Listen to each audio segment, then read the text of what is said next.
Good morning, everyone. What better way to start your day than in a cemetery? But not just any old cemetery. Welcome back to Tombstone, Arizona's Boot Hill Graveyard. Look at this here. We have the graves of Billy Clanton and Frank and Tom McLaury, the men killed in the gunfight at the OK Corral. These were the men shot down by Doc Holliday, Wyatt Earp, Virgil Earp, and Morgan Earp, immortalized not only here in the graveyard, but in countless Hollywood movies, including the movie Tombstone. Now, Billy Clanton here was killed in the gunfight at the OK Corral. His brother Ike Clanton got away, but their dad, Old Man Clanton, is buried right here next to Billy. And as you can see, he was a Confederate veteran. That's a part of the story that I didn't know when I was younger. You know, this all happened only 15 years after the Civil War, and you had the Clantons and a lot of the local ranchers and people who were more or less Confederate sympathizers and Democrats versus the Earps, who represented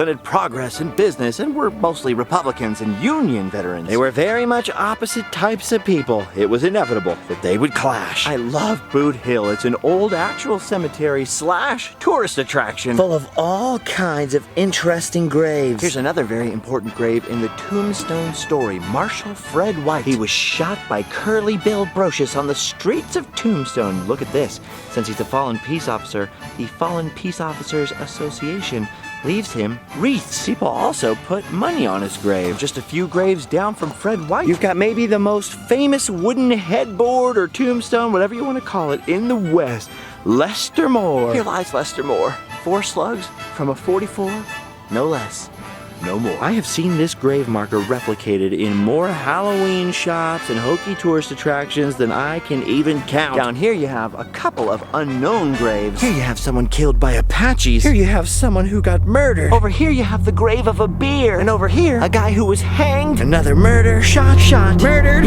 And someone over here who died a natural death. A fact so startling and unusual that they would brag about it on their headstone. There are a lot of well-known characters in this graveyard, but also a lot of unknowns. Life out here was rough, and life out here was violent. There's a reason it was called the Wild West, and for more than 80 years after the events of the shootout at the OK Corral, Westerns dominated paperback books, they dominated radio shows, movies. It calmed down a bit after the 1960s, but Americans still have a soft spot for the old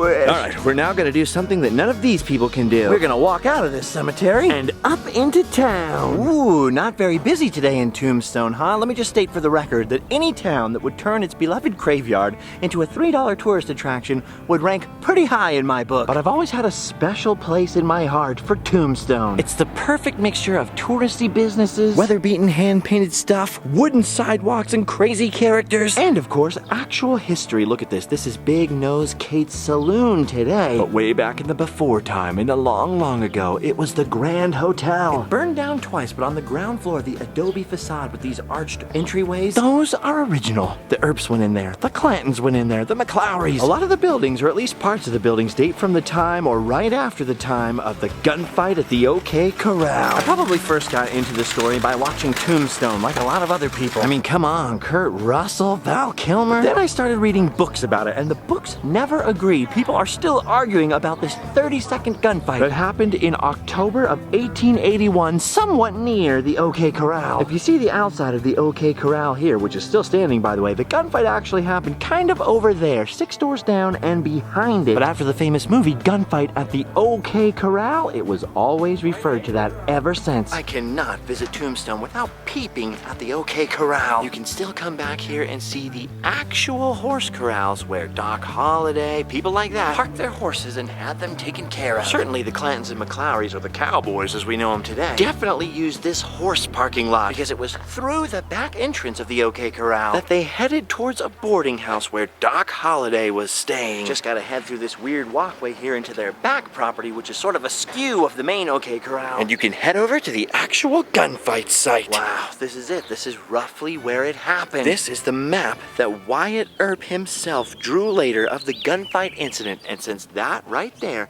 is the photo studio, we know that this spot right next door is where it all went down. Look at that. There's Doc Holliday with the shotgun. There's Morgan Earp, the youngest Earp brother that was here.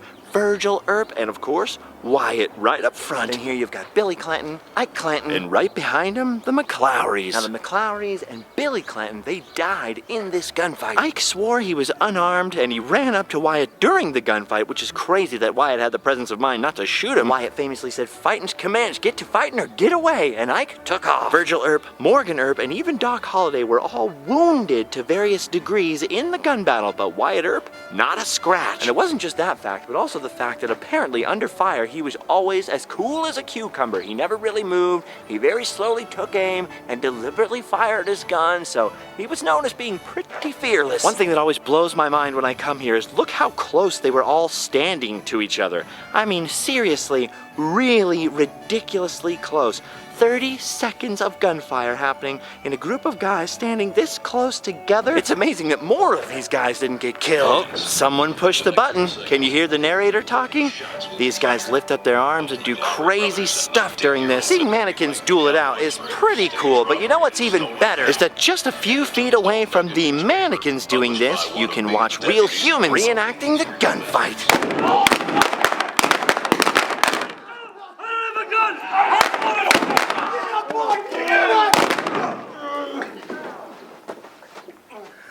All right, Lugger, you want to play for blood? Oh, I'm your Uncle Mary. Ain't no daisy at all. And that's roughly how it happened. It was that fast. Boom, boom, boom, over. All right, just gonna make my way back out here. Ooh, look at that.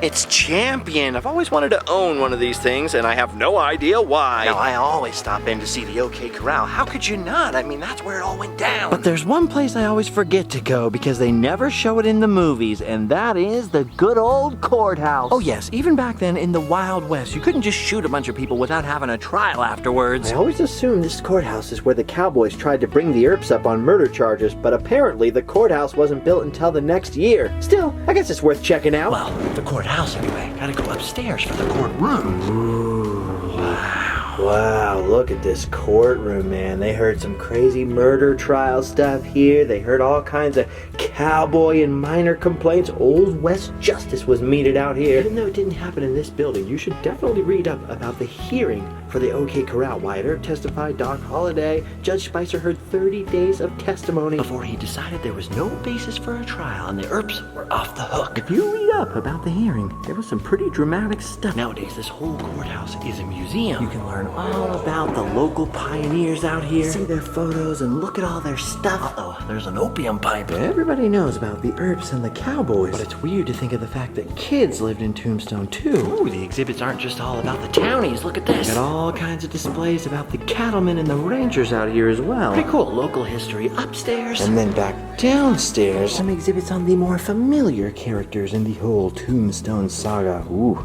I love looking at these old pictures in here. Alright, well the inside of this place is interesting. Certainly some fun artifacts and whatnot. But as per usual with a lot of these places, you can find some of the gnarliest stuff outside. Whoa. Check this out. In the yard outside the courthouse, not only do they have one of those original jail cells that used to be inside, but they also have a replica of the gallows. Ooh, it's the Outlaw's swing set, man. I would not want to be hanging around up there. It's kind of creepy because this is where the actual old Tombstone gallows used to be at the Cochise County Courthouse out here. And there were actually several men who were forced to climb the stairs up onto that platform. Which, let me tell you, for those guys, it was a real pain in the neck. Oh yeah, it's not every day you start your morning off in a graveyard and then hang out for a little bit in a yard where people were hung. Well, what do you expect? I guess the town is named Tombstone. All right, guys, it's time for me to take off. I don't want to end up there. I actually didn't mean to spend so much time here today. I'm really only in Tombstone because I'm passing through. I love this old silver mining town, but every time I come here, people point out that there's a copper mining town only about an hour away that I've never been to. Took a little while to drive here, but not as long as I expected. And now, ladies and gentlemen, welcome to historic Bisbee, Arizona, the craziest town I've ever seen down here. I can't believe it took me so long to check it out. This place is amazing and confusing and exciting. An old turn-of-the-century copper mining town, perched in this little valley and all up on these crazy copper-bearing hills. It's a little newer than Tombstone, but still old enough to be a piece of the old Old West. Not much of this town is flat. There are crazy stairways and crazy narrow streets all over this place. And I'm not kidding about the stairways. There's millions of stairs. There's still a little over 5,000 people living in Bisbee, so it was never really a ghost town. Feels a little more modern. Definitely a lot more artsy than Tombstone, huh? Dang, just look at this place. I could see why people were always trying to get me to come down here. It's so close to Tombstone, yet I've never been up here. Whew. Oh,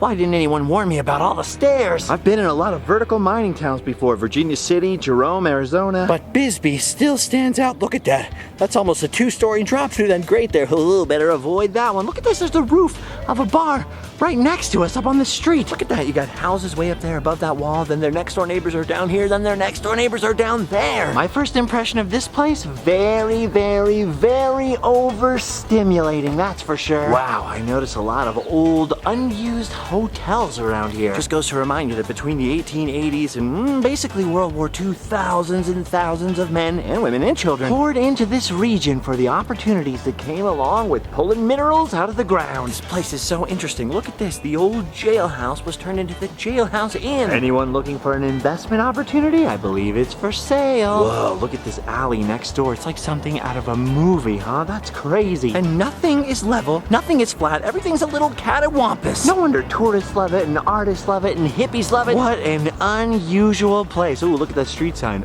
OK Street. It's just okay. This is just my first time down here, my first time walking around. I can't even imagine what kind of weirdness is under these surface layers. Both figuratively and literally. I mean, there was a lot of mining going on here, lots of weird tunnels and holes. The weird part is, I swear, this scary one smells like barbecue. Well, I guess if I'm just starting to learn about Bisbee, there's no better place to begin than the museum. When you're a kid, you always kind of think museums are so boring. Well, except maybe stuff like this that you can climb on and pretend that you're driving. You know, every kid likes that. I used to have no patience for museums, but I gotta tell you, the more I stop into them, and the more I read all the little signs that I used to not have any time for, the more amazing things I discover. Look, I'm not even in there, and look, there's gigantic flies on the side of the building. What the heck? Look at the size of those flies. Man, if those are the flies in Bisbee, I'd hate to see the spiders. Okay. Inside. Ooh, look at that. Bisbee, urban outpost on the frontier. Ooh, this brings up an interesting point. Turn of the century, electricity was coming around, needed copper wires. Thank you, Thomas Edison. Telephones, electric light, a lot of uses for copper. And with the railroads coming out here, it was easier than ever to ship out all that stuff that these guys were working so hard to dig up out of the ground. This building was an old corporate headquarters for one of the mining companies around here. Look at this. It says, test your prospector's nose. Smells like a rock. Am I right?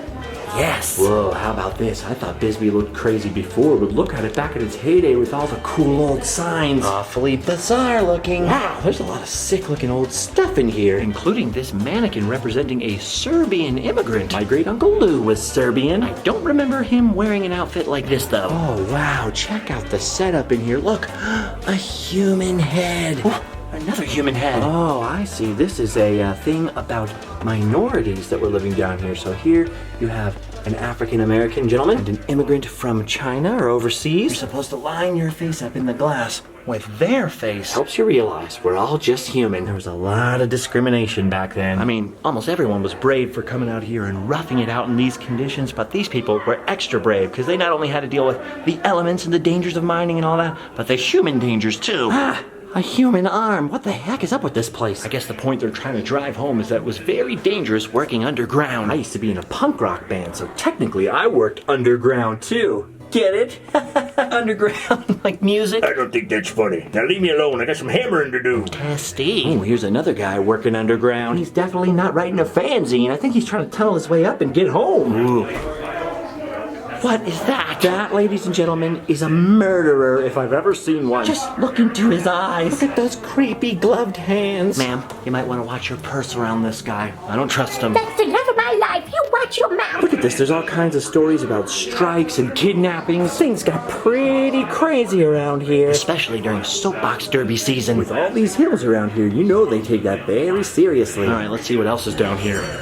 Ooh, remember how I said this used to be a corporate headquarters? Look at this crazy paneled room. Apparently all this wood came from overseas and then had to go around by railroad and then by wagon. All the way from Tombstone, if I'm getting that right. Or Tucson, I can't remember what they said. Awfully fancy and high-toned in here. Pretty cool stuff. Ooh, copper art. Ooh. You coppers is never gonna take me alive, see? All right, there's one more section to see. Upstairs has got all kinds of information on Bisbee's minerals. Ooh, kind of creepy in here, sort of spooky. Wow, or old school information about the miners. Look, they put their little tags on this board to let everybody know who was down there. Oh, wow, dude, look at all this stuff. Look at all this. Apparently, the Smithsonian helped them put this whole exhibit together. And all these minerals in here belong to the museum. Whoa, look at the colors of these. They don't even look real. What is this in here? Malachite? Got some calcite. Oh, and there's some raw copper. Apparently they used to break into crystal caves all the time while they were looking for the copper. They have all kinds of crazy gems and minerals. Oh, the people in Sedona would love that. They're really into crystals. I once broke my wrist down here in the mine. Went to Sedona, and the crystal healed me, so I don't appreciate you making fun of it. Ooh, feels like we're down in the mine. Wow, there's a whole shovel full of artifacts. Good old chutes that would come down into the tunnels. Indiana Jones's escape vehicle. Tons and tons of shiny rocks. Some of these displays show you just how hard these miners worked. But not these guys over here. Could I get a little bit of your bologna sandwich? Sorry, buddy, that's my bologna sandwich there. Oh, please, I'm so hungry. Nope, it's my bologna, all right. Say, ain't you Saddam Hussein? No. Ah, look at this. We're going from the old-timey era here into the new school. Look at them blasting out giant pits, creating gigantic holes in the ground. Oh yeah, by the 1920s, industrial mining had really come into vogue. Look at this lady in here driving this crazy huge machine. She doesn't have a care in the world, just scooping up that copper. Oh, look at the size of that tire. I had tires like these on my Tonka truck. Ooh, I remember these days, huh? You ever used to put your weight on your hands and then run with these things? I had a neighbor of mine, Jason, who was doing that very thing, and then, of course, he hit a little rock and went right down on his face. Be careful playing with this heavy equipment, kids. Oh, look at the size of that scoop. It's huge. That's crazy. You could fit at least 3 of me in there, and at least 5 alleys. That is pretty wild. All right, we're gonna wrap things up here at the museum and leave Bisbee real quick, because I've got some business to attend to on the edge of town. But first, speaking of old-timey mining, you might be interested to see what the mining looks like today. These copper mines may have started out all old west looking, all mine shafty, but look at what they became, huh? Holy Moses, what in the world? Would you look at the size of that hole? You can see the coppery color of all the mountains and hills and flat land that they took apart to create this huge, gigantic pit. This hole does not smell like barbecue. For some reason, it smells like sewage and, I don't know, kind of chemically. Smells like pollution. Unbelievable. Unbisbelievable, huh? All right, guys, it's been about 1,000,000 degrees all day long, and we spent a lot of time seeing a lot of crazy things. I think for now it's safe to say we've done our duty. We can hotel and sleep well. I'll see you guys a little later with some more crazy stuff. So make sure you subscribe and tune in next time, because if you don't, it's gonna be the pits.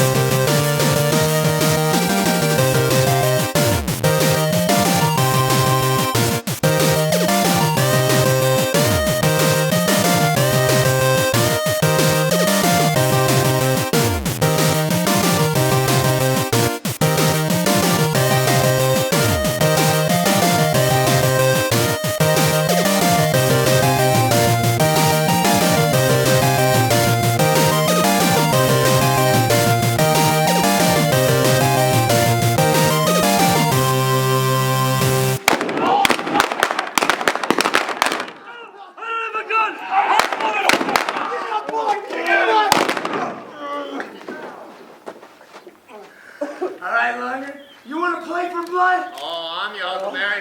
Oh, the pit. I fell in the pit. You fell in the pit. I fell in the pit. Yeah, the pit. Actually, I don't want to fall in that pit. Somebody drop their beer in the pit. Holy cow, man, look at that pit. Leslie Knope's got her work cut out for her with this one.